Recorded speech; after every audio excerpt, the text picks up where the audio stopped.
Si Maylin ay nabuhay sa isang marangyang pamilya, ngunit nang magkandaleche-leche ang kanilang kumpanya dahil sa pagiging sugarol ng kanyang ama, kaya sila ay naghirap at nawala sa kanila ang lahat. Napilitan si Maylin na sumubok sa iba't ibang uri ng trabaho, ngunit nang hindi na niya kayanin ng huli dahil sa sobrang sama ng ugali ng amo, sumama siya sa kasamahan niya na mag-a-apply sa isang kumpanya.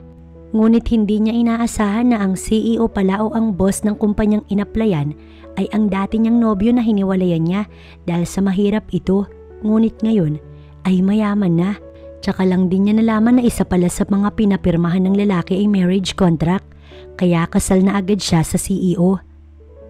Mabuti pa maghanap ka ng mayaman na mababaliw sa'yo at pakasalan mo para hindi ka na umuwi dito na pagod pero kakarampot lamang ang sweldo. Nasaktan si Maylin sa sinabi ng ama pero hindi na lamang niya pinansin. Nagmano na siya sa kanyang ina pero noong sa daddy niya na, iniwas nito ang kamay kaya wala siyang choice kundi ang umalis nang hindi nakakapagmano dito. Mag-iingat ka sa trabaho anak, huwag mo nalang isipin ang sinabi ng daddy mo. Ang mami niya na lang talagang nakaka-appreciate ng mga ginagawa niya. Ang daddy niya wala pa rin, ganun pa din, tingin pa rin sa kanya walang kwenta. Kahit ito naman ang dahilan kung bakit nagkanda leche-leche ang buhay nila. Naiintindihan ko naman po siya at pilit ko pong iintindihin hanggang kaya ko. Tsaka niya tuluyang nilisan ang kanilang bahay.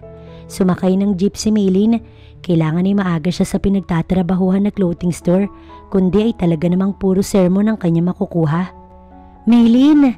Tuwang-tuwa si Divina na kasamahan niya sa trabaho dahil may kasama na itong mag-aayos. Oh, bakit parang masama ang araw mo? Pinagsalitaan ka na naman ba ng masama mong tatay? Kilalang kilala na siya nito dahil medyo matagal na din silang magkasama. Nagkakilala pa sila doon sa dati nilang trabaho. Hindi, pagsisinungaling niya. Hay, wag mo ko lokohin. Alam mo, magiging maganda mood mo sa ibabalita ko. Sabi ng tita ko, hiring daw sa kumpanya na pinagtatrabahuhan niya. Mag-a-apply nga ako eh. Ikaw ba? Kumunot ang noon ni Maylin sa sinabi ng kaibigan. Bakit? Ayaw mo na ba dito? Napabuntong hininga si Divina. Sawa na rin siguro ko sa sermon ng amo natin kapag wala tayong benta. Hindi naman natin kasalanan yun. Umirap pa si Divina para ipakita lang na naiinis talaga ito.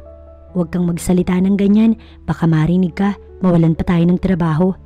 Naiiling niyang sabi. Di tanggalin niya tayo, tignan na lang natin kung may magtsatsaga pa sa kanya.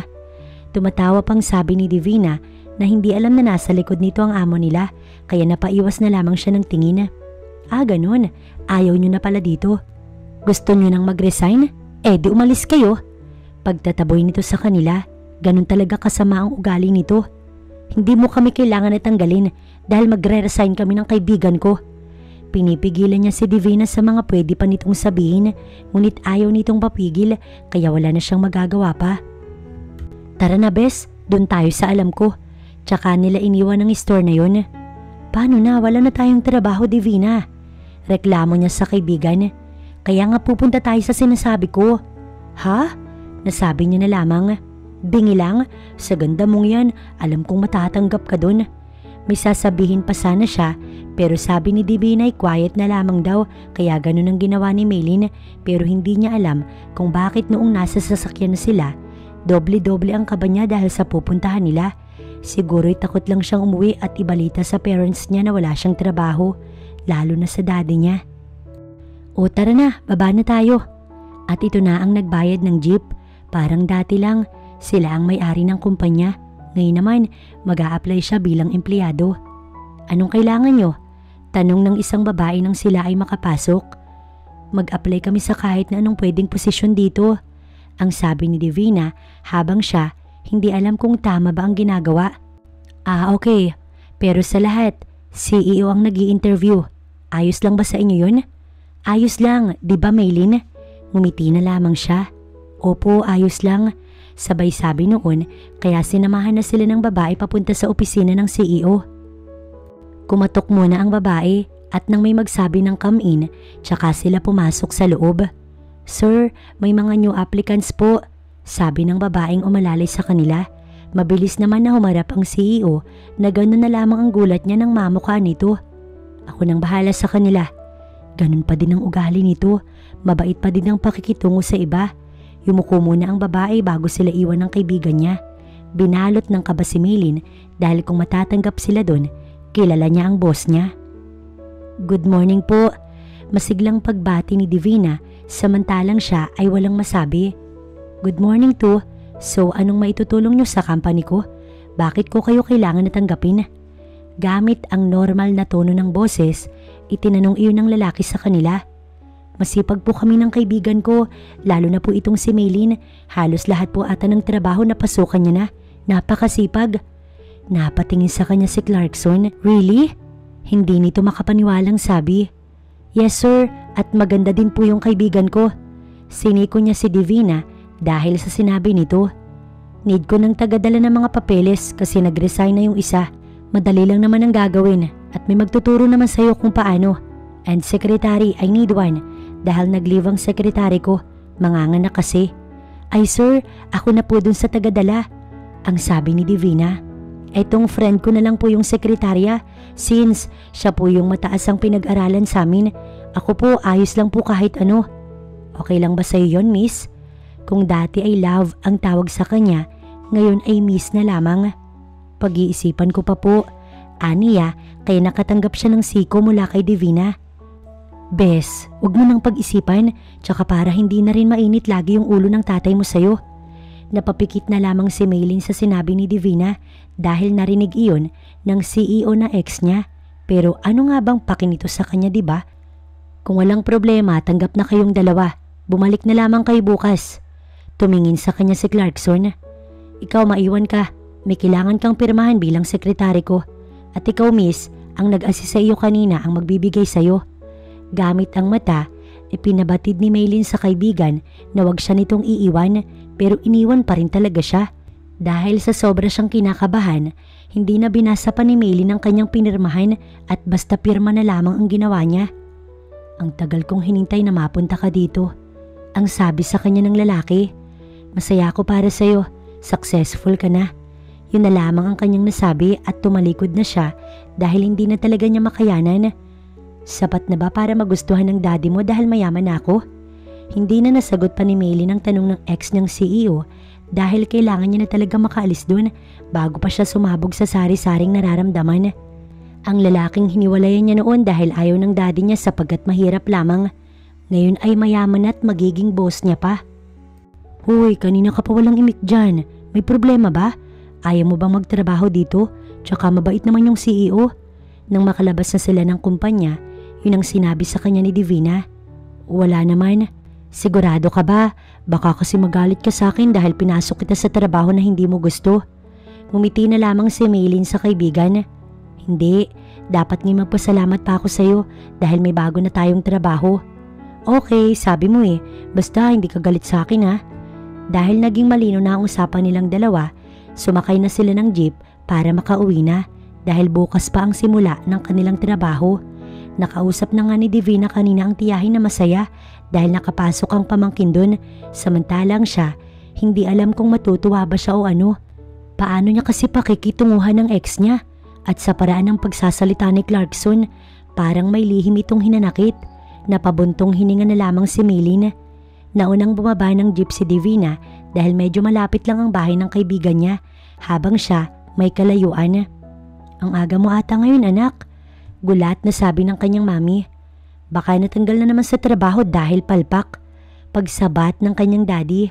Marco, bakit ba ganyan ka magsalita sa anak mo? Dapat ngay magpasalamat ka na nakakauwi siya ng ligtas. Pagtatanggol sa kanya ng kanyang mami, kaya napatayo ang kanyang daddy. Tinago siya ng mami niya sa likod nito.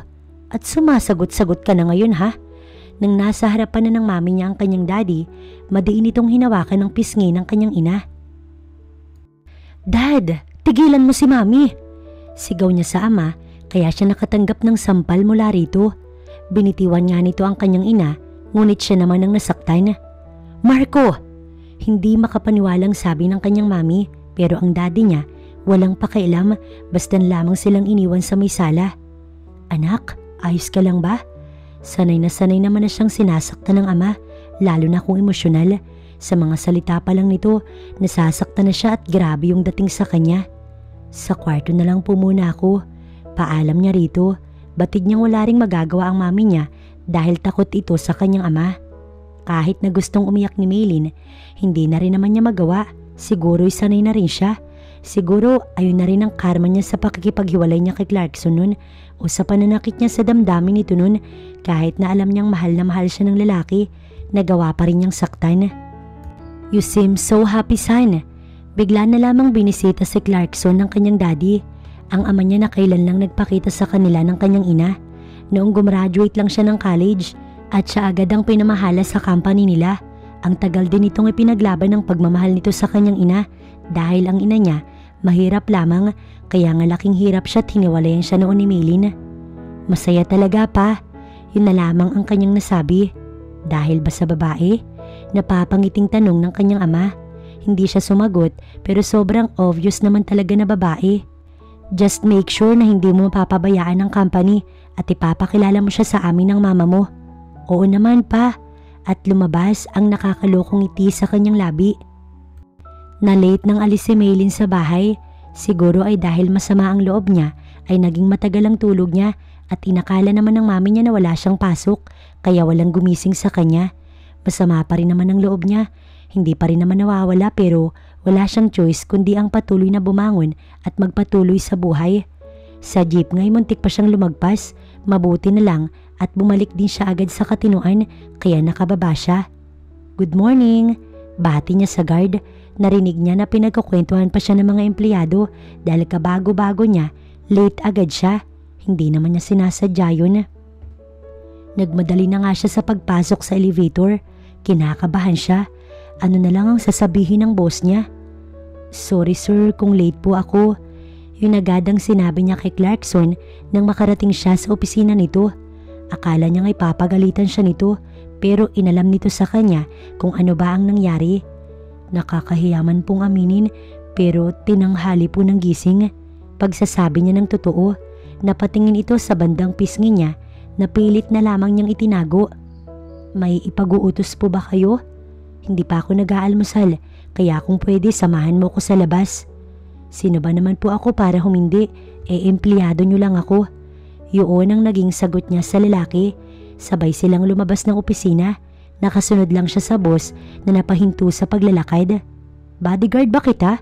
Bakit hindi ka sumabay sa akin sa paglalakad?" Medyo napahiya siya dun kaya kahit ayaw niya, ginawa niya ang gusto nitong mangyari. Sa elevator, tahimik lamang silang dalawa. Wala naman kasing gustong magtanong o makipag-usap. Paglabas nila ng elevator, nakita niya si Divina na may dalang mga papeles. "Bes, na-late kaya? Hindi ka naman laging nalilate. May nangyari ba?" Nag-aalalang tanong sa kanya ng kaibigan. "Wala naman." Kahit nakasama niya ang boss nila, nagawa niyang sagutin ang tanong ng kaibigan. Mabuti naman kung ganun. At nagpaalam na ito dahil marami pa daw itong gagawin. Sasakay na sana si Maylin sa tabi ng driver pero sabi ng boss niya, doon na daw siya sa may tabi nito kaya ayun ang ginawa niya. Nagulat na nga lang siya nang ito ang magsuot ng kanyang seatbelt pero hindi lang pala yun ang pakay nito kaya lumapit sa kanya. Hinaplos nito ang pisngi na nasampal ng daddy niya kahapon. Wala ho. At bahagya siyang lumayo dito. Mukhang nabatid naman ng lalaki na hindi siya komportable kaya hindi na siya ginulo pa. Akala ni Maylin ay sa isang mamahaling restaurant sila kakain ngunit sa isang nagsisimulang restaurant sila pumunta yung hindi pa masyadong kilala. Tuwang-tuwa nga ang may-ari nun dahil kilalang tao ang pumunta. "Why are you looking at me like that?" Tanong ni Clarkson sa kanya dahil kakaiba ang tingin niya dito. "Wala naman," nahihiya niyang sabi. Pero nagpaliwanag ito. "Nagbago man ang antas ko sa buhay pero hindi ako Maylin. Ako pa rin ang Clarkson na kakilala at minahal mo nun." Tahimik lamang silang kumakain ng lalaki. Sa tingin niya, gusto nitong magtanong ngunit hindi magawa dahil ayaw siyang maabala sa kanyang pagkain o baka mainis siya o magalit. Matapos nilang kumain ay niligpit niya na ang pinagkainan at inayos. "Nabusog ka ba?" Tanong sa kanya ni Clarkson. "Yes sir, yung nagastos niyo pala sa pagkain ko, ikaltas niyo na lang po sa sweldo ko."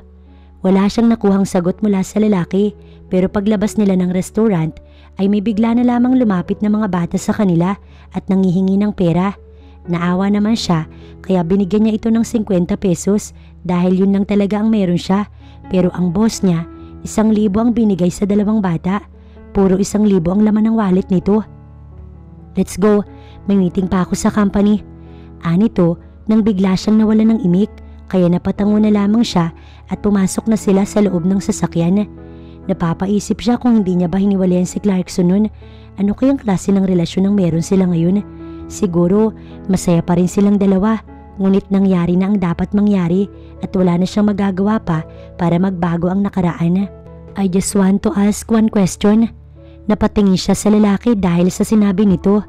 Ano po yun, sir? Nasaktan ka ba nung nakipaghiwalay ka sa akin nun? Hindi agad siya nakasagot. Matagal na yun, sa tingin ko hindi na dapat nating pag-usapan, tsaka ang mahalaga ngayon, successful ka na. Aniya, tsaka pilit na ngumiti. Anong silbi ng pagiging mayaman ko kung hindi kita kasama, Maylin? Mabuti na lang at nasa harap na sila ng kumpanya. Bababa na sana siya pero hindi siya hinayaan ng lalaki. Ang driver ang pinababa nito at inutusan na magmerienda. Sir, sabi niyo may meeting pa kayo. Umaasa siya na palalayain siya nito. I was so hurt nung hiniwalayan mo ko, Maylin, dahil sa ayaw sa akin ng daddy mo dahil mahirap lang ako, kaya naging masaya ako nang biglang lumitaw ang aking ama na mayaman. Pero huli na dahil wala ka na. Pero ngayon na nakakasama na kita, hindi na kita pakakawalan pa. Seryosong boses ang gamit ng lalaki. Ang mahalaga lang po sa akin ngayon ay ang trabaho ko dahil may binubuhay akong pamilya. Yun na lamang ang kanyang nasabi. Well, for me, ikaw ang mahalaga sa akin. Walang silbi ang lahat ng to kung wala ka sa akin. Kaya ngayon ay wala ka nang kawala sa akin. Nagulat na lamang si Maylin nang ilapit ng lalaki sa kanya ang mukha nito at sinakop nito ang labi niya. Tumagal lamang iyon ng ilang segundo pero labis ang naging epekto nito sa kanya. Bumaba na tayo, may meeting pa nga pala ako at baka makalimot ako. Pulang-pula ang 2 pisngi ni Maylin kaya natawa na lamang ang lalaki. Hindi pa rin nagsisink in sa kanya ang mga sinabi nito. Ibig sabihin ba nun, mahal pa rin siya nito? Malamang ay oo dahil kung hindi ay bakit nito sasabihin ang mga salitang yun? Hoy, ano yun ha? San kayo pumunta ni boss? Panunokso kay Maylin ng kaibigan. Medyo natatakot nga siya kasi baka bawal ang chismisan sa trabaho at baka mamaya kung ano pang mangyari. Matanggal agad sila sa trabaho dahil may nagsumbong. Di tapos agad ang pinagkakakitaan nila. Sinamahan ko lang siyang mag-breakfast. Aniya pero ang kaibigan niya talagang ayaw siyang tigilan. Ha? Hindi ako naniniwala. Pangaasar pa nito. Baka iba na yan ha. 1 araw ka pa lang pero grabe ka na bes. Lakas makahatak. Iba talaga pag maganda. Natatawa naman itong sabi. Bumalik ka na lang sa trabaho mo. Sabi niya na lamang. Umirap ang kanyang kaibigan pero pabiro lang naman. Oo na babalik na nga. Kaya napailing-iling na lamang siya nang iwanan siya nito sa opisina ng boss nila. Napaupo na lamang ulit siya sa sofa. May bagong nakapatong na mga papeles sa mesa ni Clarkson kaya naisip niyang itago na muna iyon sa cabinet nito.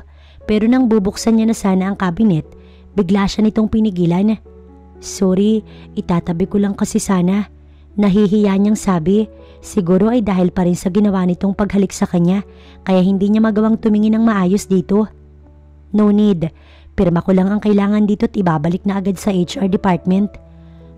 Okay. Yun na lamang ang kanyang nasabi. Naalala ni Clarkson na wala naman na siyang meeting sa hapon with other people at naisip niya na doon na sila kumain ni Maylin sa kanilang bahay. Siguradong matutuwa ang mama nito kapag muling nakita ang babae. It's already lunch. Tara, sama ka sa akin. Pag-aaya niya sa babae. Busog pa po ako sa kinain natin kanina, sir. No, you'll go with me. At hinawakan nito ang kamay niya. Pero binawi ng babae ang kamay nito. Naiintindihan niya naman kung bakit hindi ito komportable. Ayoko na malaman nila na may past tayong dalawa. Baka kung anong isipin nila tungkol sa akin. Lalo na sa'yo. Baka ako pa yung makasira sa pangalan mo. Seryoso nitong sabi. Hindi na lamang siya umimik dahil baka kasi kung ano pang masabi niya. Mahirap na. Ayaw niyang masaktan ng damdamin ng babae. Ikaw lang ba ang nagtatrabaho para sa inyo? Kahit na alam niya, gusto niyang malaman pa rin sa babae. Oo, ako lang. Simpleng sagot ni Maylin. Hindi man lang sinubukan ng dad mo na maghanap ng trabaho. Tutal siya naman ang dahilan ng lahat. Pwede po bang wag na nating pag-usapan ng personal kong buhay? Kaya tumahimik ang lalaki. Nang makarating sila ni Maylin sa bahay niya, ay halatang manghang-mangha ito dahil fountain pa lang sa labas, talagang sobrang ganda na. Paano pa kaya ang loob? Nahihiya akong pumasok sa loob. Mabuti pa, babalik na lang ako sa kumpanya, sir. Akmang maglalakad ito paalis nang hawakan niya ang kamay nito at pinagsalikop niya ang kanilang mga kamay. This time, wala na makakapigil pa sa kanya. Mga magulang ko lang ang nandito, hindi mo kailangan nakabahan at nandito naman ako. Sabay silang pumasok sa loob ng bahay. Ang mga kasambahayang sumalubong sa kanila na gulat pa nga dahil may kasama siyang babae. Kaagad na tinawag ng isa sa mga ito ang kanyang ina na nagmamadaling lumabas ng kusina. Halatang halata ang pagkagulat sa mukha nito nang makita si Maylin. Maylin, iha, ikaw ba yan? Tuwang-tuwa na tanong kay Maylin ng ina ni Clarkson. Hindi yun ang inaasahan niyang magiging reaksyon ng ginang dahil ang tumatakbo sa isip niya, magagalit ito at kung ano-anong salita ang ibabato sa kanya. Pero ito ay masaya pa nang siya ay makita. Ako nga po, nahihiya pang sabit na yuyuko. Kamusta ka na, iha? Nalaman ko kay Clarkson kung anong nangyari sa pamilya mo. Ayos ka lang ba? Concern na tanong ng ginang sa kanya. Bilib din siya sa ginang na kahit nagawa niyang sakta ng anak nito noon, hindi man lang ito nagalit sa kanya. At ngayon, pinapakitunguhan pa rin siya ng maayos. Ayos lang po ako. Pilit pa siyang umiti. Mabuti naman kung ganun. Tandang-tanda ko pa kapag dinadala ka noon itong anak ko sa dati naming bahay. Masayang masaya yan at laging sinasabi na ipaghanda ko kayo. Tumingin siya kay Clarkson na tila ba nahihiya sa sinasabi ng ina. Sa company siya nagtatrabaho ngayon, ma'am, as my secretary. Ipinaalam na ni Clarkson sa ina nito. Talaga? Ang galing naman. Natutuwang sabi ng ginang. Maya-maya pa, bumaba na ang ama ni Clarkson na matagal na napatingin sa kanya, kaya naman nakaramdam siya ng hiya dahil doon. Pa, bakit nyo naman siya ganyang tignan? Hindi na tuloy napigil ni Clarkson na sawayin ang kanyang ama. I just remember her. Hindi ba't siya yung anak ni Marco Jimenez, ang bumagsak na businessman? Pa, nainis si Marco sa sinabi ng ama nito. Chill anak, sinasabi ko lang naman. Natatawang sabi ng Ginoo. Ako ang ama ni Clarkson, iha. Pagpapakilala nito sa kanya. Mayaman pala talaga ang ama ni Clarkson, sadyang late lang nagpakita sa anak. Ako po si Maylin, sekretary ng inyong anak. Magalang niyang pagpapakilala. Kinagagala kong makilala ka, iha. Alam mo kasi itong anak namin, ngayon lang nagdala ng babae. Pa, mukhang habi na ng mag-ama ang magpikunan. Totoo naman anak, mukhang siya ang dahilan ng mga pagngiti mo. Panunokso pa ng Ginoo, kaya nakurot na lang ito ng asawa sa bewang. Napangiti na lamang siya dun. Ang sarap kasing panoorin, ibang-iba sa kanyang mga magulang, lalo na sa daddy niya na hindi sweet sa kanyang mami. Tara, doon na tayo, nakaluto na ako. Pag-aaya ng ina ni Clarkson, kaya pumunta na nga sila sa may kusina para kumain. Pinagtabi sila ni Clarkson. Natatawa na nga lang ang mag-asawa dahil todo asikaso sa kanyang lalaki na pati paglalagay ng kanin sa pinggan at ulam, ito ang gumagawa. Halatang halata na ayaw siyang mahirapan. Kamusta yung luto ko, iha? Masarap po. Honest niyang sagot. Mabuti naman at nagustuhan mo. Nasiyahan talaga ang ginang sa naging sagot niya. Matapos nilang kumain ay magliligpit na dapat siya pero siya'y pinigilan ng ina ni Clarkson dahil may mga maids naman daw at gusto raw siya nitong makakwentuhan. Ngayon ko lang muli nakita na ganun kasaya ang aking anak at halatang halata na ikaw ang dahilan, kaya sana iha, wag mo na ulit siyang sasaktan. Ako ang nakakita kung gaano siya nasaktan nun at ayoko na muling maranasan iyon ng anak ko. Walang naging mabilisan na sagot si Maylin hanggang sa lumitaw na si Clarkson. Anong sinasabi niyo kay Maylin, ma? Wala naman anak, di ba iha? Wala, nagkukwentuhan lang kami ng mama mo. Kaya napanatag na ang loob ng lalaki. Mukhang gusto ng ginang na magkabalikan sila ng anak nito. Ngunit paano mangyayari yun kung guilty pa rin siya sa pakikipaghiwalay sa lalaki nun? Nagtagal pa siya ng ilang oras sa bahay nila Clarkson. Napakwento siya sa ina nito. Kung hindi nga nagpaalam si Clarkson na may trabaho pa silang dalawa, hindi sila paaalisin. Wait, hindi ito yung daan papunta sa kumpanya. Aniya sa lalaki, hindi naman kasi yun ang daan, pero alam niya kung saan yun patungo. I know, simple nitong sagot. Saan tayo pupunta? Kunwari ay wala siyang alam. Ihahatid na kita sa bahay niyo. Alam ko sa loob ng 3 taon, masyado kang napagod sa pagtatrabaho kaya kailangan mo namang magpahinga. Napaawang ang labi niya sa sinabi nito. Ano? May trabaho pa ako. Papasweldohin kita kahit wala kang ginagawa, Maylin, dahil wala naman talaga akong pinapagawa sa'yo. Kumunot ang noo niya. Hindi ba unfair yun? Mas unfair yung pakikipaghiwalay mo sa akin nun dahil sabi ng daddy mo, ayaw mo talaga sa mahirap na lalaki. Natahimik si Maylin, tinamaan siya sa sinabi ng lalaki. Naibalik na naman ang past. Ayoko lang kasi na masayang yung ipapasweldo mo sa akin habang ang ibang empleyado pinaghihirapan yun. Fine, bukas maipapagawa ko sa'yo. Tila ba sumusuko na nitong sabi. Paano mo pala nalaman ng bahay ko? Alam ko yung mga nangyari sa'yo, Maylin, at huwag mo nang tanungin kung bakit dahil dapat ay alam mo na ang sagot. Nang mapansin niya na nasa may kanto na sila, nagpapababa na siya ngunit ayaw ng lalaki at gusto nito na sa harapan talaga ng bahay nila para daw hindi na siya mahirapan. Salamat sa paghatid, aniya nang makababa ng kotse. Hindi mo man lang ba ako aayain sa loob? Pagbibiro nito. I'm just kidding. Pagbawing to sa sinabi at kinagaan na ng loob niya dahil natatakot talaga siya na baka makita ito ng kanyang daddy.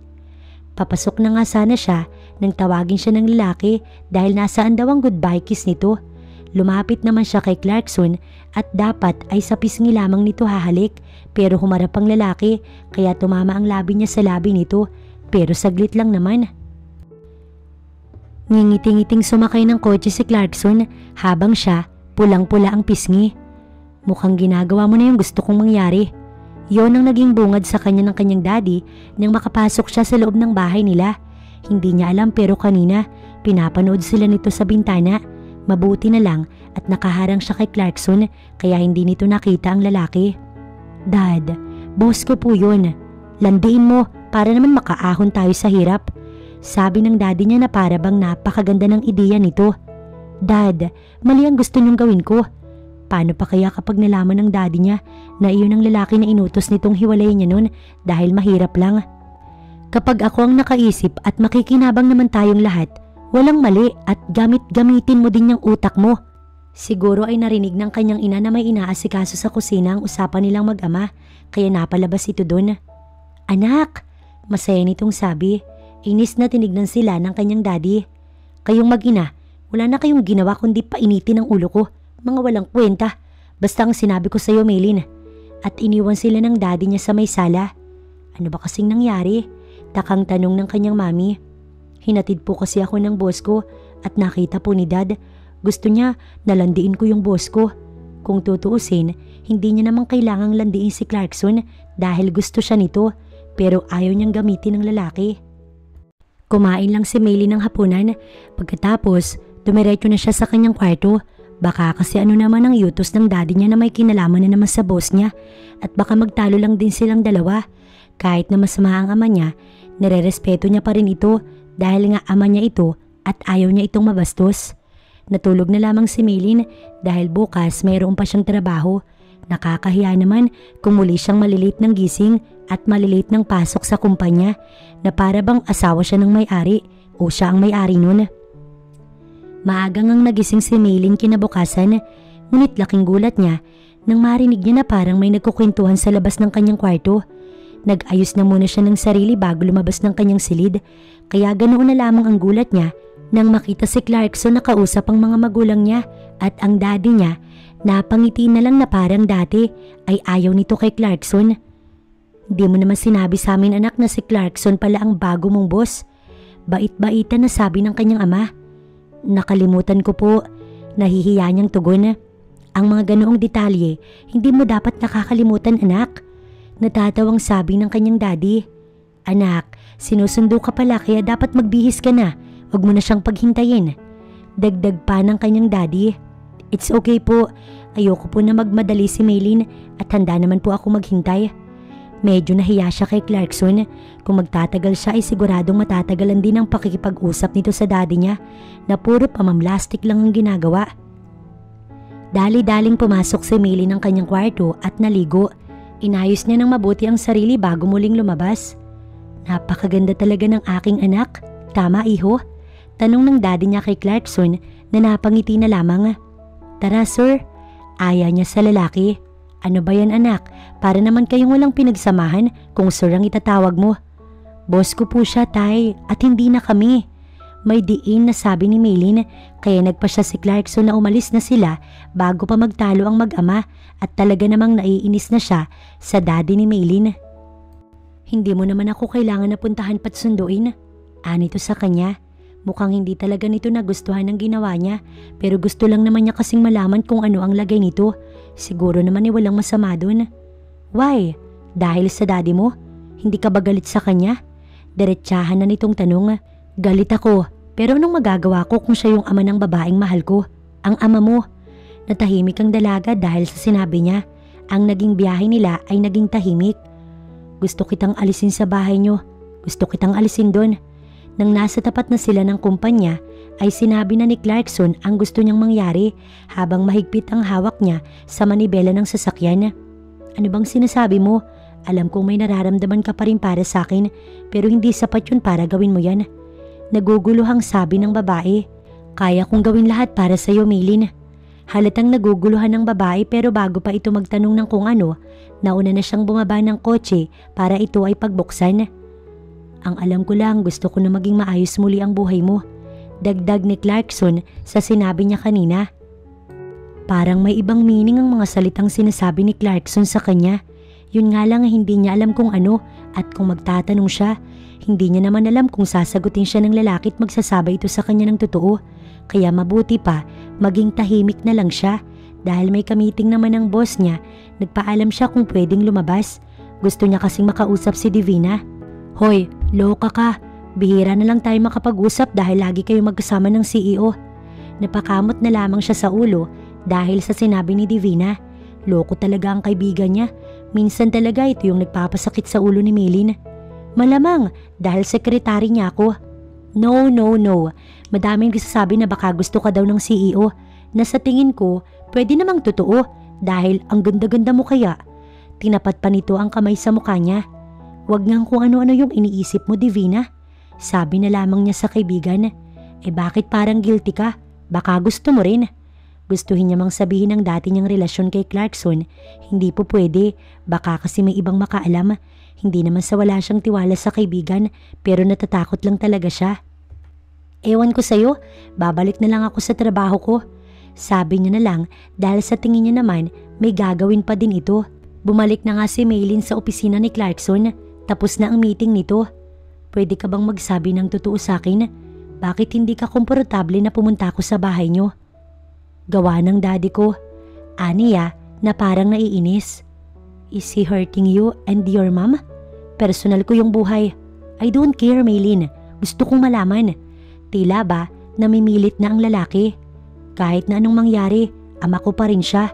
Napabuntong hininga si Clarkson. Kahit na, sinasaktan ka niya at ang mami mo. Siya talaga ang pabigat sa inyo. Hindi nakasagot si Maylin. Maya-maya, nagring ang cellphone ni Maylin. Dahil unknown number, hindi na sana niya sasagutin pero baka importante yun kaya sinagot niya ang tawag. Maylin? Boses iyon ng isa sa mga kapitbahay nila na hindi siya pwedeng magkamali. Ito ang pinagbigyan niya ng number niya para kung sakaling magkaroon ng emergency sa kanilang bahay. Ano po yun? Kinakabahan niyang tanong. Ang mami mo. Medyo naiinis siya dahil ayaw pa nitong sabihin ng diretsahan pero naiintindihan niya ang ginang. Baka nabigla lamang din ito sa nangyari. Ano pong nangyari sa mami ko? Please, sabihin niyo po sa akin. Naiiyak nang sabi niya kaya si Clarkson nakatingin na sa kanya na may pag-aalala. Dinala namin sa hospital. Naitulak siya ng daddy mo at tumama yung ulo niya sa mesa. Pumunta ka na dito, iha. Siguro ay nagtalo na naman ng dalawa dahil pinagtatanggol siya ng kanyang mami. Napakahayop niya talaga. Naiiyak na lang na sabi ni Maylin. What happened? Alalang tanong ni Clarkson. Si mami daw, dinala sa hospital. Kailangan ko na munang pumunta doon. I'll go with you. Kailangan ka ng company mo. Pero mas kailangan mo ko't gusto kong tumulong. May diin na sabi nito at mukhang hindi rin papayag na hindi sumama kaya hindi na umapila si Maylin. Nasaan si daddy? Tanong niya sa kapitbahay na nagdala sa kanyang mami sa hospital. Andun sa bahay niyo. Hindi nga sumamat parang walang pakailam. Doon na tuluyang nainis si Maylin. Matagal-tagal din siyang nagtiis kaya husto na. Husto na ang lahat. Hindi niya na maaatim na muli silang masaktan nito. Pansamantala munang iniwan ni Maylin ang ina sa kanilang kapitbahay. May kailangan lang siyang kausapin at sigurado naman siya na nasa mabuting kamay ang kanyang mami. Kasama niya si Clarkson pero hindi niya pa rin magawang kumalma dahil sa daddy niya na sumusobra na talaga. Grabe na ang pananakit nito, hindi niya na kaya. Bakit ka narito? Hindi ba't may trabaho ka pa? Sinabihan niya si Clarkson na wag na siyang samahan sa loob ng bahay. Kaya nanatili na lamang ito sa labas pero kapag daw may narinig ito at nakaramdam na mayroong hindi tamang nangyayari, papasok agad ang lalaki upang alamin kung ano yun. Nasa hospital si mami dahil sa inyo. Sinaktan niyo siya pero wala man lang kayo doon upang alamin ang lagay niya at talagaan ng asawa niyo. Anong klase kayong asawa? Galit niyang tanong sa kanyang daddy. Dahil sa galit niya sa ginawa nito sa ina niya ay tila ba nawala ng panandalian ng respeto niya dito. Kasalanan mo to kung hindi dahil sa'yo, hindi kami magtatalo. Bakit hindi mo agad sinabi na yung ex mo pala na mayaman na ngayon ang bago mong boss? Hindi mo ba naisip na magagamit natin siya sa muli nating pagyaman? O sadyang hindi mo lang talaga ginagamit yung utak mo? Sabi ng kanyang daddy na ikinatawa niya na lamang. Kayo ang may kasalanan ng lahat ng to, Dad, kung bakit nawala sa ating lahat. At hindi ko na maaatim pa na may masaktan na naman kayo sa amin ng mami. Aalis kami dito. May diin na sabi ni Maylin kaya sa galit ng daddy niya sa sinabi niya, madiin itong hinawakan ng kanyang braso. Sa tingin mo papayag ako? Tagasunod ko lang kayo ng mami mo. Nagulat na lang si Maylin nang may sumuntok sa daddy niya. Hindi na pala nakatiis pa si Clarkson at sumunod na. Nakita nito na sinasaktan siya ng kanyang daddy. Sinong pinagmamalaki mo? Itong lalaking ito? Natatawang tanong ng daddy niya. Ngayon ay nakita na ni Clarkson ang tunay na kulay ng Ginoo. Sawa na kami sa inyo, Dad. Kung hindi nyo kami pinapahalagahan, siguro naman kaya nyo nang mabuhay nang wala kami. Tsaka niya kinuha yung mga gamit nila ng mami niya sa kwarto. Ang iba'y bitbit niya at ang iba naman bitbit ni Clarkson. Pagsisisihan mo yung ginawa mong ito, Maylin. Sabi ng daddy niya na hindi niya napinansin. Hindi na siya dapat magpadaig sa takot. Wala siyang mapapala kung puro takot ang kanyang paiiralin. Siguro hahanap na muna kami ng mami ng malilipatan kaya hindi na muna ako makakapasok bukas. Pagpapaalam ni Maylin kay Clarkson na nakapokus lang sa pagmamaneho. Hindi na kailangan, Maylin. Kumunot ang noo niya sa sinabi ng lalaki. Anong ibig mong sabihin? Bukas ang tahanan namin para sa inyo ng mami mo at para makasigurado kung ligtas kayo. Alam ko naman na sasang-ayon ng parents ko. Hindi na hinintay pa ni Clarkson ang magiging sagot niya. Tinawagan na nito ang ina upang ipahanda ang kwarto sa mansyon ng mga ito kaya kahit na gustuhin niyang sabihing nakakahiya naman, wala na siyang magagawa pa. Laking pasasalamat ni Maylin dahil pagbalik nila sa hospital, gising na ang mami niya at dahil nandoon na siya, makakauwi na ang kapitbahay nila. May binigay siya dito na ayaw pa nga nitong tanggapin pero ang sabi niya, tanggapin na dahil malaking tulong iyon at malaking tulong din ang ginawa nito para sa kanyang ina. Ayos ka na ba, mami? May masakit ba sa'yo? Ano pong gusto niyo? Sunod-sunod na tanong ni Maylin. Maayos na ako, anak. Ang daddy mo. Kahit na ang daddy niya ang dahilan kung bakit ito naroroon sa hospital, nagawa pa rin talagang tanungin ng mami niya kung nasaan ito. Huwag niyo na siyang isipin, mami. Grabe ang ginawa niya sa'yo. Pero anak, kawawa naman ang daddy mo. Hindi na napigilan ni Maylin ang mapasigaw dahil sa sobrang inis. Ikaw ba, mami? Hindi ba nakakaawa? Lagi kanyang sinasaktan. Lagi niya tayong sinasaktan. Hindi ka ba naaawa sa sarili mo? Unti-unti, naluha na rin si Maylin. Anak, naiiyak nang sabi ng kanyang mami.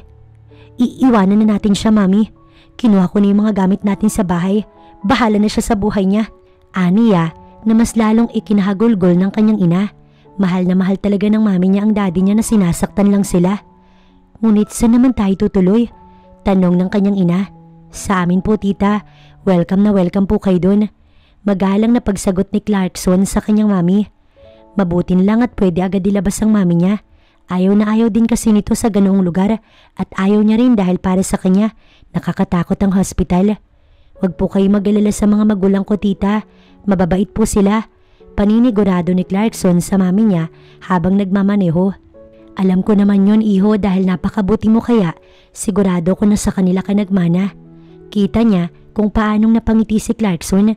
Mukhang gustong-gusto na nakakatanggap ng papuri mula sa kanyang ina.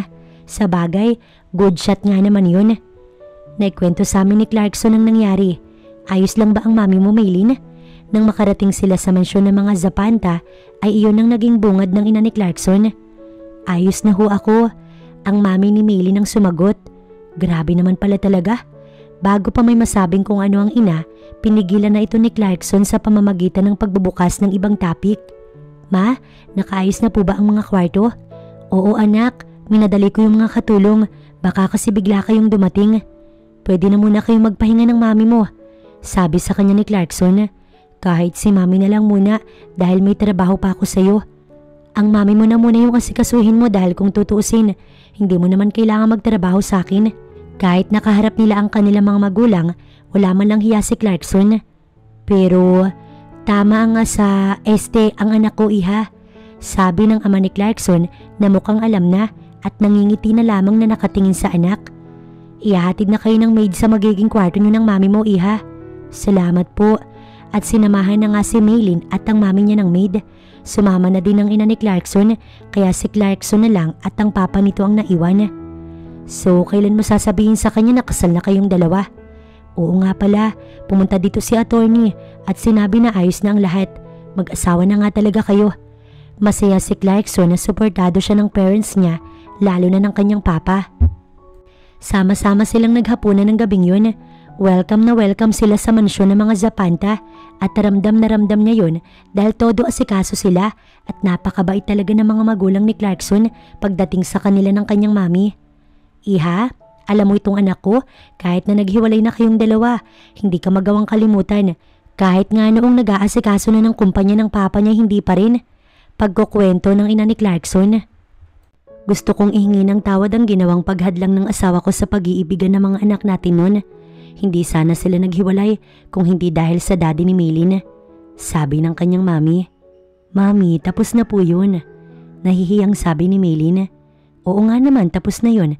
Tsaka ang asawa mo naman ang may kasalanan at hindi ikaw. May ngiti sa labi na sabi ng ina ni Clarkson. Pero pareho lang, dahil ang aking anak ayoko ring naririnig na umiiyak dahil hindi niya talaga ginusto ang pakikipaghiwalay kay Clarkson noon. Napilitan lamang ang anak ko. Wala na, binuko na siya ng kanyang ina. Nakita niya tuloy kung paanong napangiti si Clarkson. Kung ganun ay wala palang masama kung itutuloy nila ang kanilang naudlot na relasyon dahil tayong mismo mga magulang nila ay suportado sila.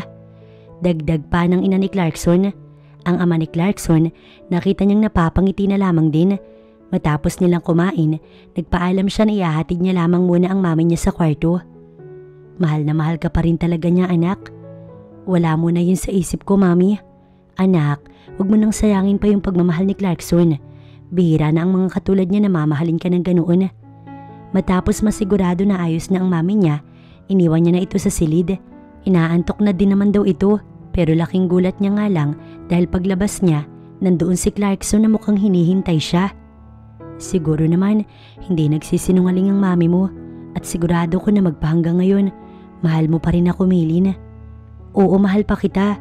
Hindi naman nawala pero nagigilty ako dahil nasaktan kita nun kaya pakiramdam ko hindi ko deserve ang pagmamahal mo. Hinaplos ng lalaki ang pisngi niya. Deserve mo pa rin.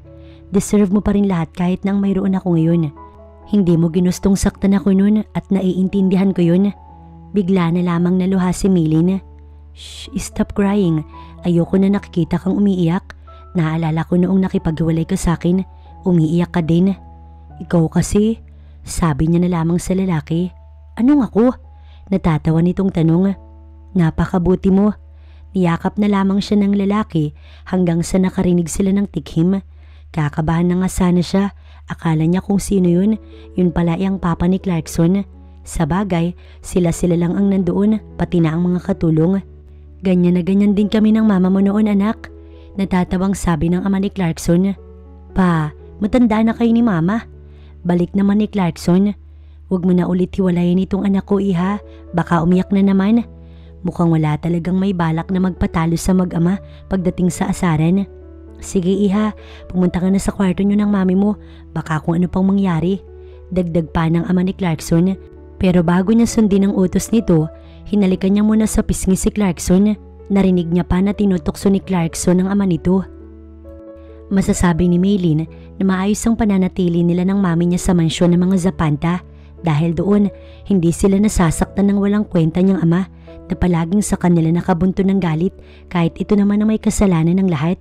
Bukod doon ay may pinagkakaabalahan ito dahil lagi itong isinasama ng ina ni Clarkson sa flower shop nito upang malibang ang kanyang mami habang siya patuloy pa rin ang pagtatrabaho sa kumpanya ni Clarkson. Maganda na rin yung kumita siya ng sarili niyang pera para sa kanila ng mami niya at hindi yung hihingi pa siya kay Clarkson. Nakakahiya naman yun. Lumabas muna si Maylin ng opisina dahil naboboard siya. May conference meeting kasi ang lalaki sa conference room at wala siyang kasama sa opisina nito. Sakto naman na paglabas niya, nandoon si Divina na mukhang nagtatampo sa kanya. Halos ilang araw niya itong hindi nakausap dahil masyado siyang naging busy sa mami niya pati na rin kay Clarkson. Bes, ani rito, huwag mo kong kausapin, nagtatampo ko sa'yo. Kunwari ay galit nitong sabi sa kanya. Gagawa na sana siya ng paraan para malaman kung galit nga ba ito nang muli itong magsalita. Ano ba kasing nangyari? Bigla akong hindi naging updated sa'yo. Ang tita ko na lang dito yung kinakausap ko kasi hindi kita mahagilap. Ang totoo niyan, may aaminin ako sa'yo. Nayuyuko niya pang sabi, kaibigan niya naman si Divina at sa tingin niya, hindi niya ito dapat na pagtaguan ng kahit na ano. Ang totoo ay ex ko sa Sir Clarkson. Ah, ex mo pala. Kaya pala. Tila ba wala lang sa kaibigan ang sinabi niya, pero nang ma-realize nito kung ano talaga ang sinabi niya, ganun na lamang ang gulat nito. Ex mo? As in? Oo, nung mayaman pa kami ng pamilya ko, naging kami. Kaso hiniwalayan ko siya dahil ayaw ng daddy ko sa kanya. Pag-amin niya sa kaibigan. Talaga? So ngayon nagkabalikan na ba kayo? Na-e-excite nitong tanong. Parang gano'n na nga. Anong parang gano'n na nga? Parang kinikilig ka dyan. Tsaka bagay na bagay naman kayong dalawa. Humahagik-gik na sabi ng kanyang kaibigan at sinundot-sundot pa ang kanyang tagiliran. Gusto mo ipagkalat ko ha? Ang dami kayang mga empleyado na may gusto sa kanya.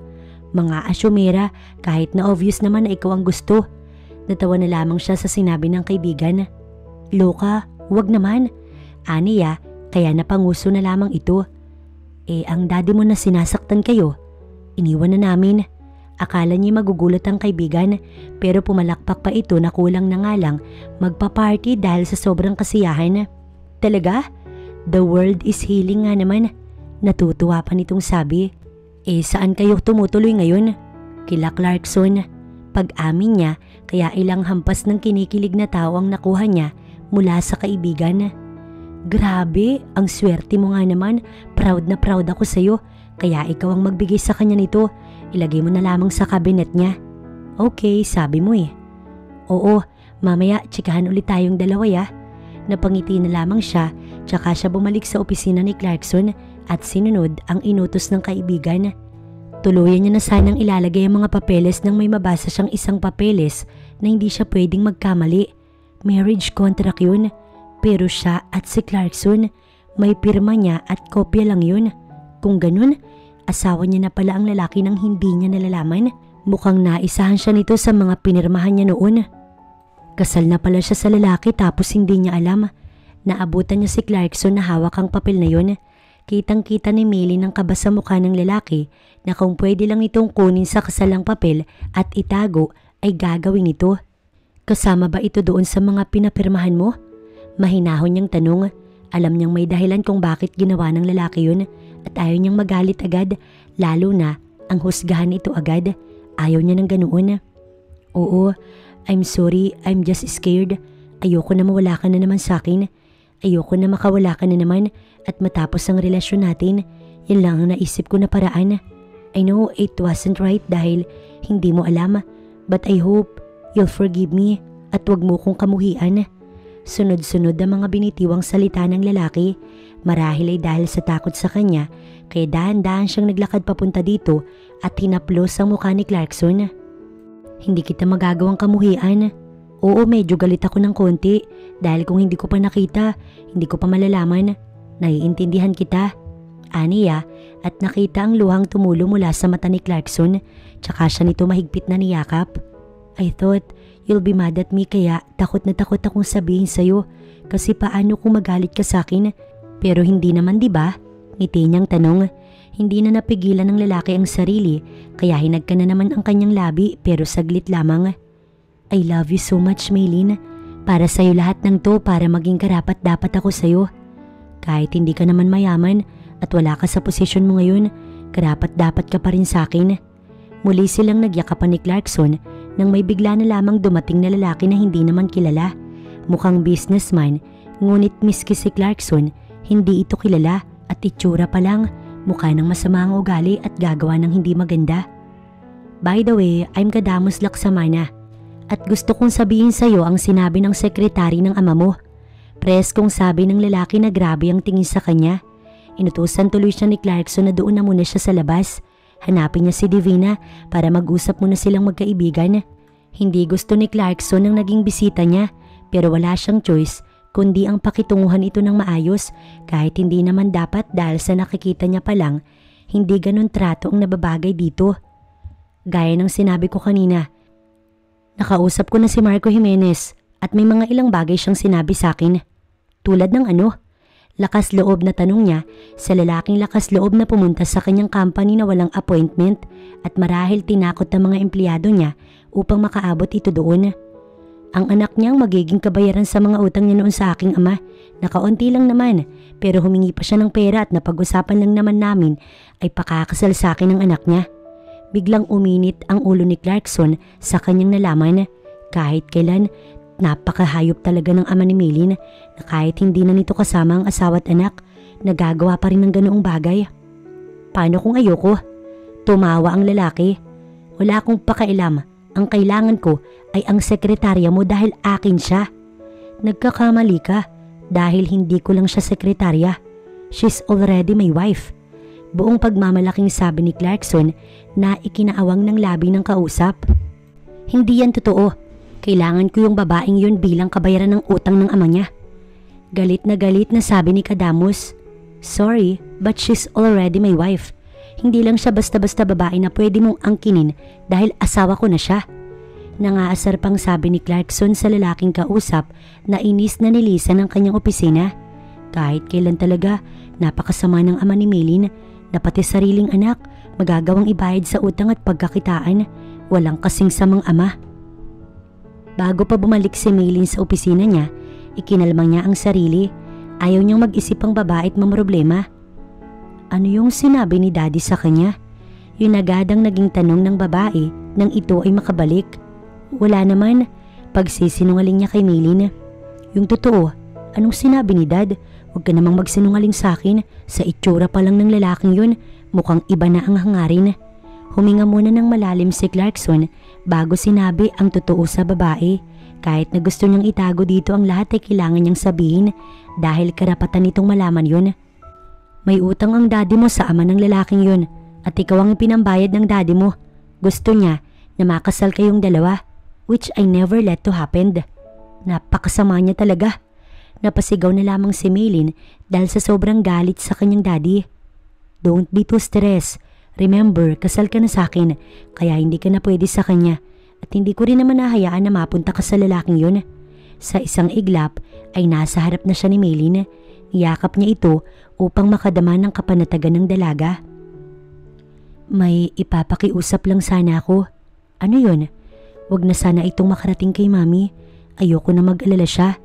Ikaw ang masusunod, mahal ko. At hinagka ni Clarkson ang noon ng asawa na napangiti na lamang. Mr. Laksamana. Pagbati ng daddy ni Maylin sa lalaking bumalik sa bahay. Ngunit nang akala niya matutuwa ito sa kanya dahil itinuro niya kung nasaan ang anak, ay suntok ang kanyang natanggap mula sa isa sa mga tauhan nito dahil sa utos nito. Huwag mo ko Mr. Laksamana. Kasal na pala yung anak mo sa boss niya. Ngayon, paano mo ibabalik ang pera ko na siguradong nabawasan mo na? At paano mo mababayaran ng utang mo sa ama ko? Hindi makapaniwala ang Ginoo sa nalaman. Hindi niya alam yun. Mukhang naunahan siya ni Clarkson. Pwede pa rin naman na sa'yo mapunta ang anak ko kahit kasal na sila. Huwag mo kong pinagloloko-loko. Anong laban ko kung kasal na sila? Baka ipahiya pa ako ni Zapanta sa publiko. Ikaw ang gumawa ng paraan upang mapunta sa akin ang anak mo. Kung ayaw mong makita na lang sa tulay ang katawan mo. Tsaka siya iniwan ng lalaki at ng mga tauhan nito. Napamura na lamang ang daddy ni Maylin. Sira ang mga plano niya. Ang limpak-limpak na pera sana na makukuha niya ay nawala na, pero hindi siya makakapayag na doon matatapos ang lahat at hindi niya mapakikinabangan ng anak niya. Umuwi sila ng bahay na parang walang nalaman upang walang ipag-alala ang kanyang ina. Naabutan ni Maylin ang mami niya na masiglang nakikipagkwentuhan sa ina ni Clarkson. Ayaw niyang mawala ang ngiti sa labi ng mami niya kapag nalaman nito kung ano ang ginawa ng daddy niya. "Kamusta ang trabaho, anak?"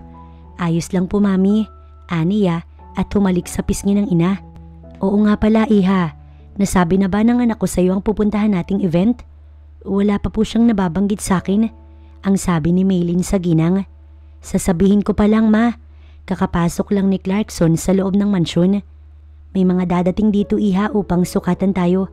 Total, sa susunod na linggo pa naman ang event." "Okay po." Yun na lamang ang nasabi ni Maylin, tsaka siya nagpaalam na magbibihis muna. Sumunod naman sa kanya si Clarkson na hindi niya inaasahan na dadalhin siya sa kwarto nito. "Bakit tayo nandito?" Kinakabahan niyang tanong. Siguro'y masyadong madumi lang talaga ang isip niya para isipin na gagawin na nila ang bagay na yun. "Meron lang akong ibibigay sa'yo." Pumunta si Clarkson sa isang cabinet at may kinuha doon na box na sa tingin niya naglalaman ng alahas. Napaawang na lamang ang labi niya nang makita ang isang napakagandang kwintas. Pinatalikod siya ng asawa para maisuot niya ang kwintas. Naramdaman niya na lamang ang malamig na bagay sa kanyang leeg at konting pagdampi ng labi ng kanyang asawa. "Parang hindi ko naman deserve to," nahihiya niyang sabi. Hinarap siya ni Clarkson dito. "You deserve that, my wife. Lahat ay deserve mo. Yun ang lagi mong tatandaan. Pero ang magkaroon ng isang walang kwentang ama, yun ang hindi mo deserve." Napangiti na lamang si Maylin, tsaka niya mahigpit na niyakap ang asawa. Matapos ang yakapan ay nagtitigan sila. Pansin niyang nakatuon ang tingin nito sa labi niya at maya-maya hinalikan na nga siya nito. Ikinawit niya naman ang mga braso sa leeg ng asawa. May kumatok sa pintuan at sila ay tinatawag dahil abala sila sa paghahalikan. Walang sumasagot kaya binuksan na ang pintuan. Ang ina pala ni Clarkson kaya mabilis siyang napalayo sa lalaki. Nakaramdam siya ng hiya. "Sorry kung naistorbo ko kayo, ituloy niyo lang." Tila ba kinikilig na sabi ng ginang. Lalabas na nga sana siya ng silid nang hawakan ni Clarkson ang braso niya, tsaka siya biniro. "Saan ka pupunta? Tuloy daw natin ah." "Ewan ko sa'yo." Sabi niya na lamang sa asawa. Tuluyan niyang nilisan ng silid ng lalaki para pumunta sa kwarto nila ng mami niya kung saan nandoon ang kanyang mga gamit. Magbibihis kasi siya. Nahihiya si Maylin pero mag-asawa naman na sila ni Clarkson, ngunit sa tingin niya hindi pa ata alam ng ina ng lalaki kaya medyo nabigla. Biglang pumasok sa isip ni Maylin ang daddy niya na inakala niyang magbabago matapos nilang iwanan ng mami niya, ngunit tila ba lalo pa itong lumala sa pagiging masama. Pero naniniwala naman siya na hindi sila nito malalapitan, lalo na ang mami niya. Takot lamang nito dahil sa sandaling may gawin itong masama ulit sa mami niya, hindi siya mag-aatubili na ito ay ipakulong para naman magtanda ito. Nang sumunod na araw, may pumuntang ilang mga interviewer ng media sa kumpanya ni Clarkson na hindi niya alam kung ano ba ang ipinunta ng mga ito doon. "Mr. Zapanta, ang sabi niyo may gusto kayong i-announce sa lahat," sabi ng babaeng interviewer. "Yes." Pinaupo muna ni Clarkson ng media at sinenyasan siyang lumapit. Ganun na lamang ang gulat ng mga ito nang siya ay makita. "Dito pala sa inyo nagtatrabaho yung anak ng Marco Jimenez?" ang sabi ng isa. "She's my wife." Walang paligoy-ligoy na sabi ni Clarkson na ikinagulat ng tatlo at halatang hindi makapaniwala ang mga ito. "Wife? Wala naman kaming nabalitaan na kinasal ka, Mr. Zapanta." Naguguluhang sabi ng isa. "Dahil sekreto lamang yun at ngayon gusto kong malaman ng lahat." Confident na nakaharap ang asawa niya sa mga ito samantalang siya ay nahihiya. "Huwag mo sanang mamasamain ang tanong namin, Mr. Zapanta. Pero bakit ang isang anak ng bumagsak ng businessman ang inyong pinakasalan? Gayong ang dami namang babae." Halatang hindi nagustuhan ni Clarkson ang tanong ng lalaking interviewer pero hinawakan niya sa kamay ang asawa upang ito ay pakalmahin. "Try to insult my wife again. Mawawalan ka ng trabaho." May diin na sabi nito sa interviewer na mukhang natakot kaya natahimik. Sa interview ay sinabi ni Clarkson na kasal na ito sa kanya kaya wala nang pag-asa pa ang ibang babae. Salamat po sa interview na ito, Mr. Zapanta. Makakaasa ka na lalabas ito sa channel namin. Nakipagkamay si Clarkson sa mga ito. Napansin ni Clarkson na parang hindi siya masaya sa ginawa nilang pagpapa-interview. What's wrong? Alala nitong tanong. Ayoko lang na iba yung isipin ng ibang tao sa'yo. Nangangamba niyang sabi. Siyempre, malalaman ng lahat ng isang babae nga lang na tulad niya ay pinakasalan nito gamit ang isang papel. Wala akong pakialam sa sasabihin nila. Basta ang alam ko'y mahal kita at kung kailangan kitang protektahan mula sa kanila ay gagawin ko. Si Dad, sigurado ko na gagawa't gagawa siya ng paraan para mangyari ang gusto niyang mangyari. Huwag mo siyang alalahanin.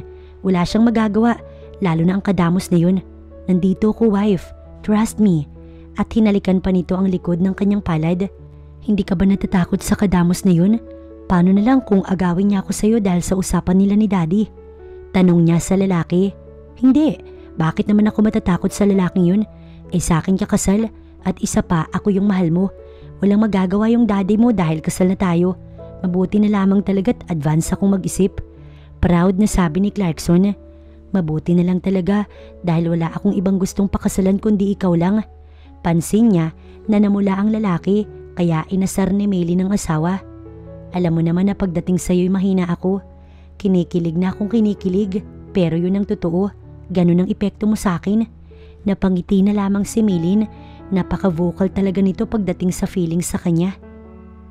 May dumating sa mansyon ng mga Zapanta na magsusukat sa kanila para sa kanilang isusuot na event. Hindi nga sila pumasok ni Clarkson sa kumpanya para doon para siguradong napakaganda ng damit na isusuot nila sa event.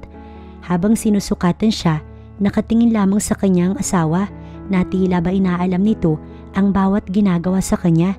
Kung lalaki nga siguro ang magsusukat sa kanya, siguradong hindi nito yun papayagan. Ma'am, ito po yung design na sinang-ayunan din po ng asawa nyo.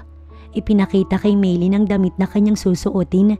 Napangiti na lamang siya dahil sa totoo lang, napakaganda nun at kahit sino naman talaga'y mamamangha kapag siya ay nakita dahil sa sobrang ganda. Ayos lang po ba sa inyo, ma'am? Oo naman, napakaganda.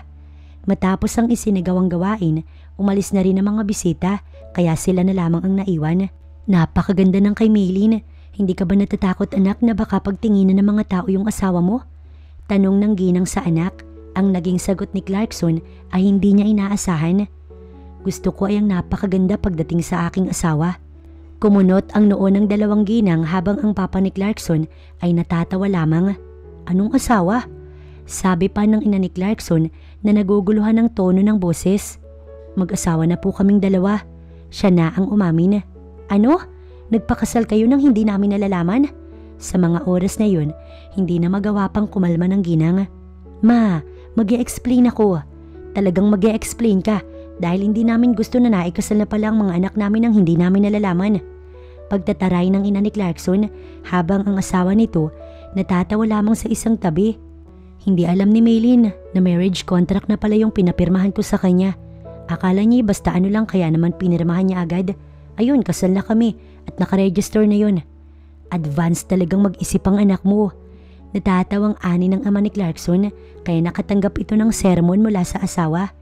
At kinusinti mo pa talaga anak mo ha? Paano kung ayaw pa palang magpakasal ni Maylin? Di napilit lamang siya. Sumabat na sa usapan si Maylin. Gusto ko po tita, ang anak niyo lang po yung gusto kong pakasalan kaya wala po akong pinagsisisihan sa pagpirma ko nang hindi binabasa kung anong nakasulat. Sa sinabi niya na panatag ang ginang. Mabuti naman kung ganun.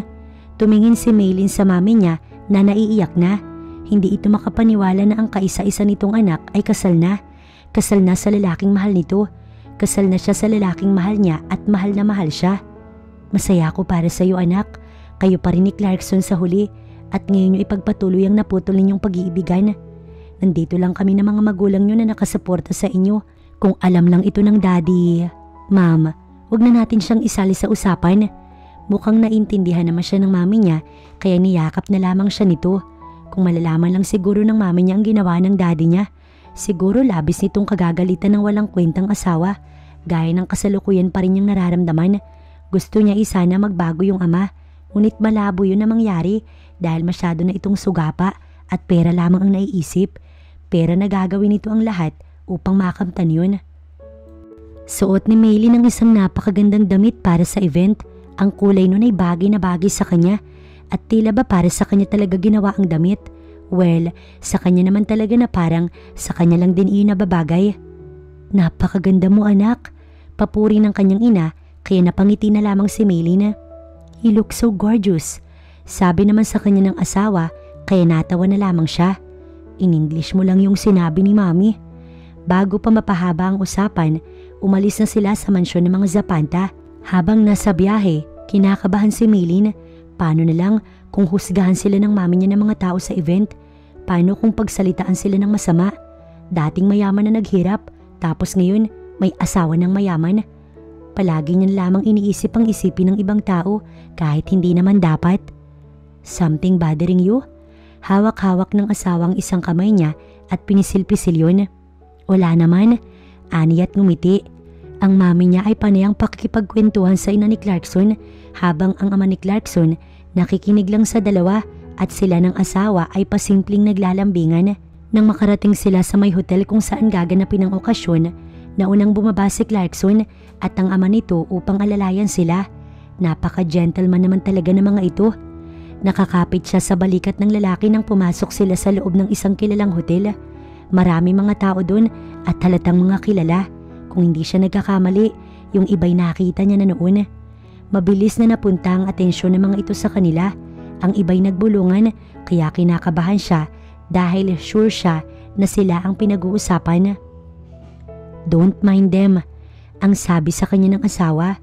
Nalaman niya na event pala yun para sa mga kilalang tao pagdating sa negosyo. Ang mga kilalang negosyante sa bansa, kaya hindi niya masisisi ang iba kung ganoon na lamang ang tingin sa kanya. Sino ba naman siya? Kung hindi pa niya naging asawa si Clarkson, hindi na siya kailan pa makakapunta dun. Ipinakilala siya ni Clarkson sa mga kakilala nito. Binabati naman siya ng mga kakilala ni Clarkson at yung iba ay natutuwa pa. Sabi nga ng isa ikasal daw sila dapat sa simbahan para makapunta ito. Natawa na nga lang si Clarkson at sinabing inaayos na daw. Nagpaalam si Maylin na iinom lamang siya nang hindi sinasadyang may nakabanggaan siya. At sa kamalas-malasan ba naman ay si Kadamos pa ang lalaking dapat niya daw napakasalan dahil sa pagkakautang ng ama niya dito. Kahit naman hindi si Zapanta ang kasama mo, mapupunta ka dito dahil isasama kita. Kailangan makabayad ng ama mo sa utang niya sa amin kaya sasama ka sa akin. Mahigpit na hinawakan ng lalaki ang kanyang braso kaya napaaray siya at hindi na naiwasang mapasigaw para sabihing bitawan siya nito. Napunta tuloy ang atensyon ng lahat sa kanila. Lalo na ng asawa niya na kaagad siyang inalayo kay Kadamos. Anong ginagawa mo sa asawa ko? Galit na tanong ni Clarkson na kinatawa lamang ni Kadamos. Asawa? Pero hindi man lang alam ng ama na pinakasalan ha? Saad nito sa nangaasar na tono. Kung may utang sa inyo yung ama ko, siya ang singilin mo. Inis na sabi ni Maylin kay Kadamos. Punong-puno na din siya sa lalaki. Paano nga kung ikaw ang ibinayad? Nagulat ang lahat sa nalaman. Ang Marco Jimenez na bumagsak dahil sa dami ng utang sa sobrang pagiging sigwarol ay ang anak ang pinangbayad sa utang. Siya ang nahiya sa mga tao. Pakiramdam niya pati si Clarkson at ang pamilya nito ay ipinahiya rin. Akmang susuntukin na ni Clarkson yung Kadamos pero pinigilan niya ito. Ayaw niyang masaktan ng kamao ng asawa niya dahil lang sa isang walang kwentang tao. Sabihin mo sa akin kung magkanong halaga yung utang sa'yo at babayaran ko. Galit nitong sabi kay Kadamos na tumawa lamang. Paano kung ang asawa mo talaga ang gusto ko at hindi ko patatahimikin ang pamilya mo hanggat hindi ko siya nakukuha? Nangaasar pang sabi ng lalaki. Pwede bang umalis ka na lang? Wala kang mapapala dahil hindi ako mapupunta sa'yo. Ngumisi lang ang lalaki bago sinenyasan ng mga tauhan nito na umalis doon. Matapos ang pangyayaring yun, nakita ni Maylin kung paano nagkwentuhan ng mga tao. Sorry po. Kasalanan ko ang lahat ng to. Wala kang kasalanan, iha. Ang ama mo ang may kasalanan ng lahat ng to. Naiiling na sabi ng ina ng asawa niya. Anak, mas maganda siguro kung pupuntahan ko yung daddy mo at kakausapin. Hindi nagustuhan ni Maylin ang sinabi ng kanyang mami. Hindi mami, hindi ka lalapit sa lalaking yun. Hindi mo ba tanda ang ginawa niya sa'yo na napunta ka pa sa hospital? Kahit na nangyari ang iskandalo, maayos pa rin sila nagpaalam sa mga taong nasa likod ng event dahil kailangan na talaga nilang umalis. Habang nasa biyahe, tahimik lang ang lahat lalong-lalo na siya. Mami, doon na muna kayo sa kwarto natin. Sabi ni Maylin sa ina nang makarating na sila sa mansyon ng mga Zapanta. May gusto kasi siyang sabihin kay Clarkson. Mapa, iwanan niyo na po muna kami. Utos naman ni Clarkson sa mga magulang nito na sumunod naman agad. Gusto ko makausap ang daddy ko. Ipinaalam niya sa asawa ang gusto niyang gawin. What? It's too dangerous unless magpapasama ka sa akin ipapayag ako. Kailangan nang matigil ang lahat ng to. Napapahawak sa sintidong sabi niya. I'll go with you kung pupuntahan mo siya. Pero hindi naman na kailangan. Kailangan dahil asawa mo ko at wala akong tiwala sa daddy mo. Kung yan ang gusto mo, yun na lamang ang nasabi ni Maylin. Samantala si Kadamos, kinausap ng isa sa mga tauhan nito. Gusto niyo ba talaga yung babaeng yun, boss? Maganda siya at mas gusto ko kaysa sa ibabayad ni Jimenez na alam kong hindi naman niya mababayaran. Seryosong sabi ni Kadamos sa tauhan. Pero boss, kasal na ang babaeng kay Zapanta. Tumawa ang lalaki. Problema ba yun? Si Jimenez ang gagawa ng paraan para makuha niya yung anak niya. Para saan pa yung naging ama siya, diba? Na ikinatango na lamang ng tauhan. Uminom na lamang mula sa mamahaling baso ng alak si Kadamos. Napakaganda ng anak ni Marco Jimenez at hindi lang yun, pati katawan nito ay maganda. Yun ang mga tipo niya. Pag hindi nagawa ng paraan ni Jimenez ang tungkol sa anak nito, siya ang gagawa ng paraan.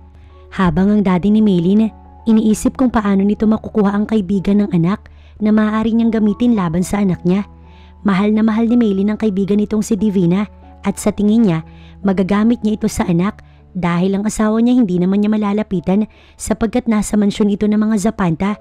Puro kasamaan na talagang nasa isip nito na gagawin ng lahat upang mangyari lang ang kanyang mga gusto at umayon sa kanya ang lahat. Pinuntahan ni Maylin at ni Clarkson ng daddy niya sa bahay nito, ngunit wala ito doon na labis nilang kinataka. Pero ganoon na lamang ang gulat nila nang makita ang mga gamit na nakalagay sa may mesa sa kusina. Mayroon doon isang lighter, pati na rin ang gramo ng mga bawal na gamot na sa tingin niya, daddy niya ang gumagamit dahil kung hindi ay sino naman, ito lang naman ang naroon. Gumagamit si daddy ng bawal na gamot? Hindi makapaniwalang sabi ni Maylin sa asawa. Siguro'y matagal na siyang gumagamit. Ngunit ngayon lang natin nalaman. Sabi sa kanya ni Clarkson na nakapagpaisip sa kanya. Kaya ba ganoon na lamang ang daddy niya dahil sa paggamit nito ng ipinagbabawal na gamot?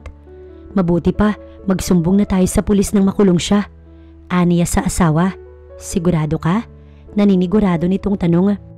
Oo naman, hindi porke ama ko siya, kukonsintihin ko na siya. Mali ang ginagawa niya at kailanman hindi magiging tama kaya dapat lang na isuplong siya sa otoridad. Sumang-ayon si Clarkson, ang iniisip lang nito ay ang mararamdaman niya. Umalis na sila sa bahay at pupunta na sana sa police station upang magsumbong nang may tumawag kay Clarkson. May nangyari sa kaibigan mo. Ano?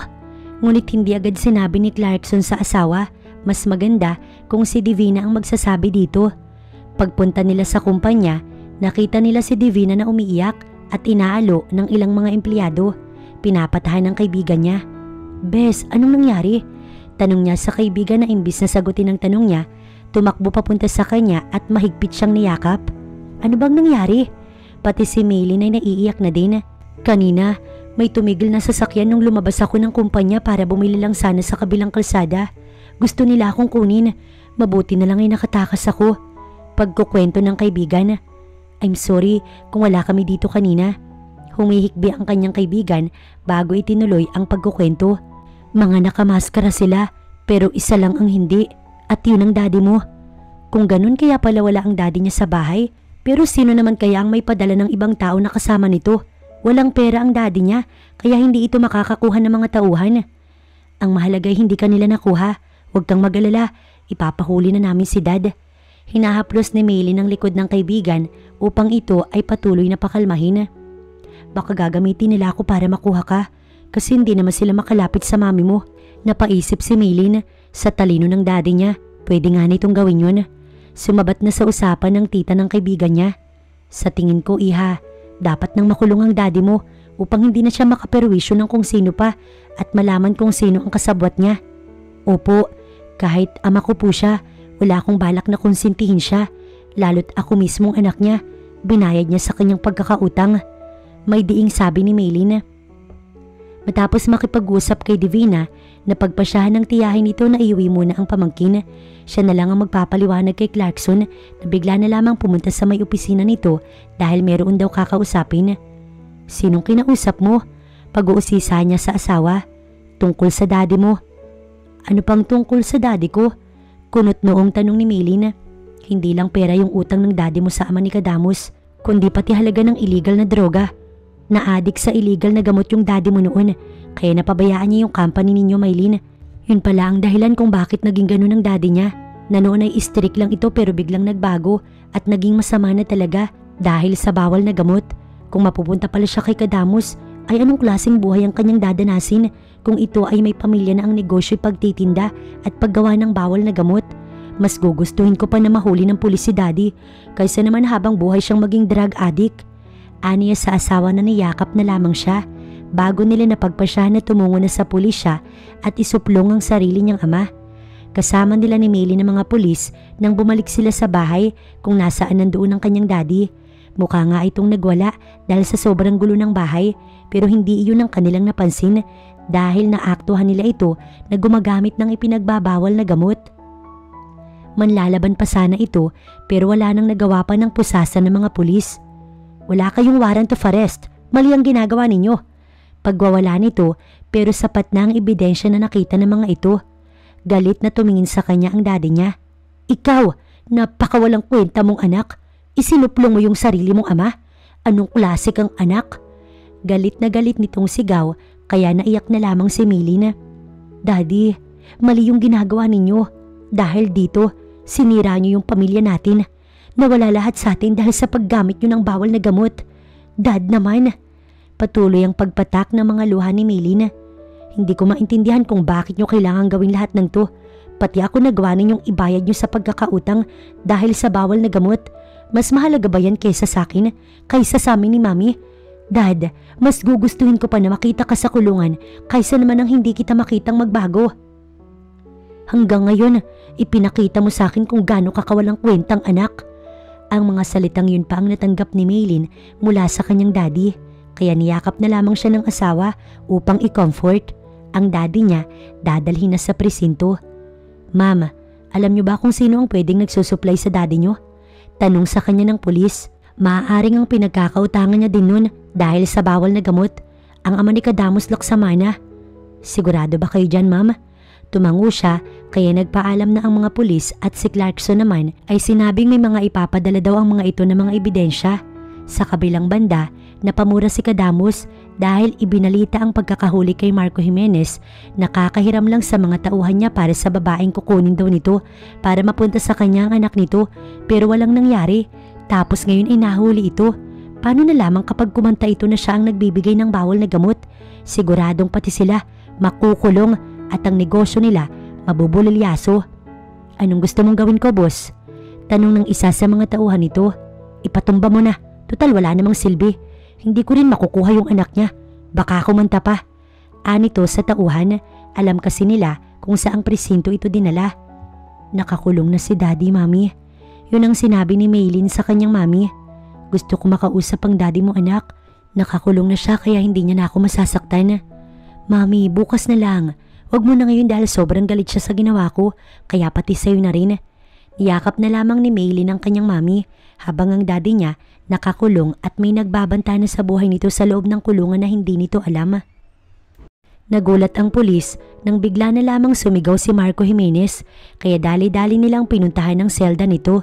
Doon nila nakita na nakikipag-away ito sa isang preso na may hawak na kutsilyo at mukhang gusto itong patayin. Inalayo nila ang preso sa may hawak na kutsilyo at kinuha ang kutsilyo mula dito. Papatayin ako niyan! Sigaw ng ama ni Maylin kaya nakatikim mula sa pulisya ang lalaking tinutukoy nito. Mukhang gusto kang ipapatay ng nagsusupply sa'yo ng bawal na gamot. Kaya sabihin mo na sa amin kung sino yun para maligtas ka. May sinabi na sa amin ng anak mo pero mas matibay na ebidensya kung ikaw. Ang sabi ng pulis sa Ginoo na saglit pang nag-isip bago ito tuluyang gumawa ng desisyon. Nagpa siya na ito na sabihin na sa tingin niya mukhang gusto na rin siyang ipadispatcha ni Kadamus Laksamana kaya mas maganda kung ikanta na lamang niya ito. Si Kadamus Laksamana. Aniya sa mga pulis kaya napatango na lamang ito at dinala muli siya sa selda kung saan mag-isa na lamang siya dun upang makasigurado na ligtas siya dahil drug lord ang ikinanta nito. Ayaw talagang papigil ng mami ni Maylin kaya wala siyang choice kundi samahan ito sa kanyang daddy. Sumama din sa kanila si Clarkson. Ang asawa niya na ayaw siyang payagan na sila lang kasi gusto nito na masiguradong hindi sila masasaktan. Saglit silang naghintay dahil ang daddy niya tinawag pa ng mga pulis. Anong ginagawa niyo dito? Malamig na tanong sa kanila ng kanyang daddy. Han, nauutal na sabi ng mami niya at niyakap ang daddy niya na kahit nakagawa ng masama, mahal na mahal pa rin ito. Siguro yun talaga ang wagas na pagmamahal. Umalis na kayo dito. Alam ko na matagal niyo na itong gusto. Dad, hindi ako magsasorry dahil alam ko na makabubuti sa inyo ito. Dito'y unti-unti kayong magbabago at matututuhan ng mali na mga ginawa niyo. This is for the best, Dad, para mawala na rin kayo sa bisyo niyo. Aniya sa daddy niya. Nagsimula na ring tumulo ang mga luha mula sa kanyang mga mata. Alam niyo, kahit na ganyan kayo, hindi naman nawala ang pagmamahal ko sa inyo. Bilang ama siguro, napatungan lang ng galit dahil sa mga nagawa niyo. Pero kayo pa rin naman ang daddy, kaya sana magbago na kayo. Pinunasan niya ang mga luhang tumulo mula sa kanyang mata. Kahit na walang imik ang daddy niya, patuloy niya itong kinausap. Kasal na nga po pala kami ni Clarkson at balak na magpakasal sa simbahan. Gusto ko na malaman niyo kasi syempre kayo pa rin ang daddy ko. Ang mami niya naiiyak na lamang din. Bawal magtagal doon kaya kailangan na nilang tapusin ang pag-uusap. Sabi niya sa mami niya ay umalis na sila pero muli nitong niyakap ang asawa habang siya ay tumalikod na. Sumunod naman ang kanyang ina pero napalingon si Maylin dahil sa ginawang pagtawag sa kanya ng ama. Anak, patawad sa lahat. Ang tangi nitong nasabi. Niyakap niya ang daddy niya. Tunay ngang nasa huli ang pagsisisi pero at least nagsisisi ito. Sana'y maging masaya kayo ng mami mo, lalo na ikaw sa asawa mo. Huwag mo kong isipin. Sabi pa nito na ikinangiti niya na lamang. Sisiguraduhin niyang makukulong si Kadamos Laksamana at ang ama nito at ang iba pang maaaring kasangkot nito sa paggawa at pagbebenta ng pinagbabawal na gamot upang wala nang maging adik pa na matulad sa daddy niya. Sinong mag-aakala na sila pa rin pala ni Clarkson na kahit nasaktan na niya ito noon dahil sa ginawa niyang pakikipaghiwalay, mahal pa rin siya ng lalaki at may pinapirmahan pa sa kanya para maging mag-asawa na sila na sa kabila ng lahat, handa pa rin itong gawin ng lahat para sa kanya at buong puso pa rin siya nitong minamahal at ganun din naman siya sa lalaki. Anak, napakaganda mo. Papuri ng kanyang ina habang nasa harap sila ng salamin kakatapos na lamang ayusan. Miski siya, hindi makilala ang sarili. Mana ako sa inyo mami. Sabi niya na lamang dito kaya natawa na lamang ang mami niya dahil ang galing daw niyang mambola. Dahil nakaayos na siya, sumakay na sila sa bridal car. Hindi maiwasan ni Millie ng kabahan. Siguro ay dahil pakakasalan niya ang lalaking mahal niya at ang lalaking hindi nagsawa na mahalin siya. Pagkarating nila sa simbahan, inalalayan siya ng driver at ng kanyang mami. Ang pintuan ng simbahan ay nakasarado. Bubukas lamang iyon kapag papasok na siya. Medyo malungkot siya dahil hindi makakapunta ang daddy niya dahil hindi ito pinayagan pero padadalhan naman niya ito ng video para alam pa rin ito ang mga nangyari. Dumating na daw ang bride kaya bumukas na ang pintuan ng simbahan. Mula sa dulo ng altar, kitang-kita ni Clarkson ang napakagandang mapapangasawa na unti-unting naglalakad palapit sa kanya habang inaalalayan ito ng ina. Hindi niya maiwasan na maluha. Akala niya kasi pangarap lang ang lahat na dahil mahirap nga lang siya nun, hindi na sila pwedeng magkatuluyan. Kaya nga sobrang saya niya nang malaman niya na mayaman pala ang tunay niyang ama dahil naisip niya na nababagay na siya kay Maylin, ngunit ito naman ang naghirap pero kahit ganun, mahal na mahal niya pa rin ito. Hindi siya makapaniwala na darating pala ang araw na iyon na mapapakasalan niya ito sa simbahan. Nung una'y pinapirma niya lamang ito sa isang marriage contract. Ngayon ay sa simbahan na. Sobrang ganda mo. Aniya sa asawang napangiti na lamang kaya mas lalo itong gumanda sa paningin niya. Pinaubaya na ito ng ina sa kanya. Pinangako niya sa ginang na pakakaalagaan niya ang minamahal nitong anak at hindi sasaktan kailanman. Matapos ang seremonyas ng kasal, palakpakan ng kanilang narinig. Dali-daling lumapit si Divina na masayang-masaya na niyakap ang kaibigan. Medyo naiyak pa nga ito at sinabing mayayari siya dito kapag nasaktan lang ang kaibigan nito sa kanya.